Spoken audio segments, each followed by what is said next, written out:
Here we are back again with Captain's Corner with Brock Matheson. How's it going? Good. How about you? Pretty good. Tough week at school. Lots of snow. Yeah. It's a little bit warmer today, but I think we're due for another storm pretty soon. Oh, don't tell me that. But yeah, let's get to it. So this weekend, you guys host Yale, best team in the country, ranked #1. Lost only 2 games this year. So how are you guys going to mentally prepare and physically prepare for this game? Well, first off, I think it's a great opportunity. Anytime you get the #1 team in the nation in your building, and I think it's obviously been a while since that happened. I forget where I read the stat that I think it was in 1998. It might have been in your blog actually, in 1998 or something. That was the last time they had the #1 team in the Mesa rink here at the building. So it's a great opportunity for us. I think it's important for us not to build it up, anything beyond just a regular another league game that we're going to play. That being said, though, we realize that it's going to take a great effort on our part. We're going to definitely have to bring our A game to be successful against them. I think the stat you're alluding to is the last time that ECAC #1 team was in. Oh, is that what it is? Yeah, that was Vermont. Vermont, yeah, okay. And the late 1990s, they had St. Louis and so Tim Thomas. Was it Union then? It was. No, it was Union. Union played Vermont here. Okay. Vermont was #1, and Union lost 1-0. Yeah. So if you guys can score a goal, that's pretty impressive. Yeah.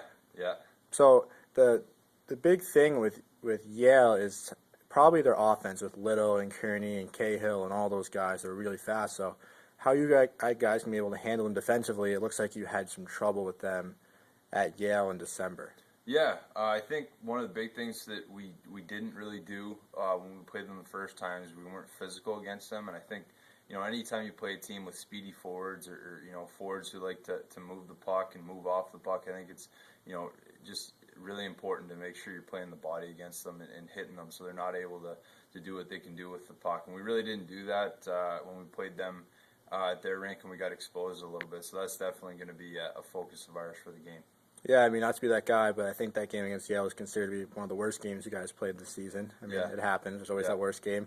Because you guys weren't able to do anything offensively either. I know you were missing Prezi, and I think that was one of the first games that you missed them. Yeah. So what's it going to take for you guys on offense to solve the goalie Rondeau and the rest of their defense? Yeah, I think just getting pucks to the net and getting men to the net. I think second period, I think we outshot them. I think we outplayed them for periods of time. But if we're just putting pucks on them from outside, it's not really helping our cause too much. It's going to be really important to get lots of pucks, lots of shots on net, and get guys to the net and create traffic and try and get those second and third opportunities. In big games like this, the big X factor is the crowd and the fans. Is there anything you have to say about the fan base or anything like that? I thought the fans were great this past weekend against Dartmouth and Harvard. So I encourage you guys all to come out again and support us. You guys have been great, all year, and I think you can really be a real advantage for us, especially in games like this. Moving to the next night, some people, not the team or anybody, but some fans are kind of overlooking Brown, who you guys play on Saturday, and we all know how hard-hitting and things they can do. So how is it going to be mentally to move from the #1 team in the country to a team like Brown, who can knock you out a little bit? Yeah, that's the thing. We're also trying to stress that it's a 2-game weekend. There's Yale Friday night, but then we got a great team in Brown who beat Yale this year on Saturday night. So it's take the games obviously one at a time. First, we're focusing on Friday night, but definitely Brown, you can never count them out.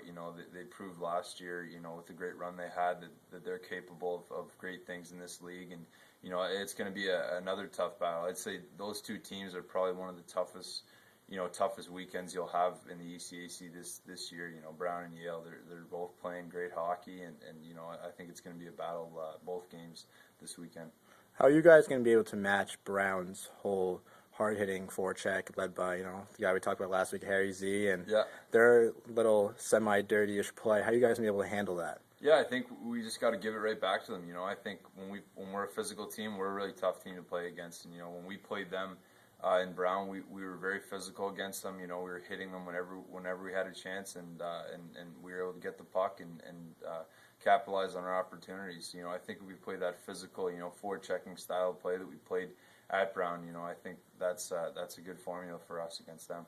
Well, moving back to a little backtrack to this past week, and you guys you know, you split with Dartmouth and Harvard. I mean, the loss against Dartmouth wasn't that great, but we're not going to talk about that. But keeping it positively, Matt Hatch has pretty much emerged to be that guy on the first line with Prezi and Zajac. Granted, I don't think anybody scored a goal this weekend on that line, but what do you have to say about their dynamic and what Hatch has done for the two other guys? Yeah, it's been great to see Hatch, kind of come into his own, and I think he's really deceivingly fast. Like even in practice going against him, it's incredible how fast he can get going. Once he has the puck. And I think it's been great how he's just come in and really held his own on that line. I think earlier in the season he was in and out of the lineup, and now he's gotten to a point where he's kind of earned his spot in the lineup. And I think it's great to see him, not just him, but a bunch of the freshmen kind of stepping up. Obviously, Bodie had that game winner against Harvard, and just all the freshmen in general have been great. And Hatch is just another example of a guy who's kind of come in and earned his stripes a little bit. Well, moving on to another topic of conversation. This Sunday, you guys are going to be participating in the Center for Disabilities telethon. You guys have done this in the past, so what type of experience is this for you guys? Yeah, it was. We did that last year, I think, for the first time. Anytime we can get out and kind of do things for the community, I think it's important for us to do stuff like that. We enjoyed it last year. I think there was 8 or 10 of us who went and answered the phones for the pledges and donations that were made. It's a great cause, and we were happy last year to do it, and we're happy to do it this year again. And speaking of community service, just recently, about an hour ago or so, Stefan was named the nominee for a humanitarian award for the season. So, how do you feel about that? I mean, he's such a big part of the community, and I think he has the highest GPA on the team. So, what do you have to say about Steph? Yeah, Steph's just kind of basically, pretty much perfect in just about every aspect. He's like he said, he's got almost a 4.0 GPA. He's a great athlete, and obviously he's doing all this work on the side for the community and that. So he's just been a great citizen for our program since he came in as a freshman, and not only that, but he came in and he barely knew the English language. So he came in, and on top of that, he had to kind of learn how to speak and read in English, and he was able to do that, and he still gets better marks than all of us who are English as our first language. So it's pretty incredible, and I think there's not a more deserving guy than Steph. That's great. But speaking of other public appearances, there was Coach's Corner last night, and I wasn't able to attend, but I heard Coach got some special award, and then you attended. So can you tell us about that? Yeah. Myself and Bootsy went to Coach's second radio show there, and Jim McLaughlin presented him with a plaque for him against his win against Minnesota for becoming the winningest coach in Union history. So we went and congratulated him on that. Obviously, it's a big milestone, and he's taken the program quite a long way since he took over. Did you have any fan interaction at the Bombers?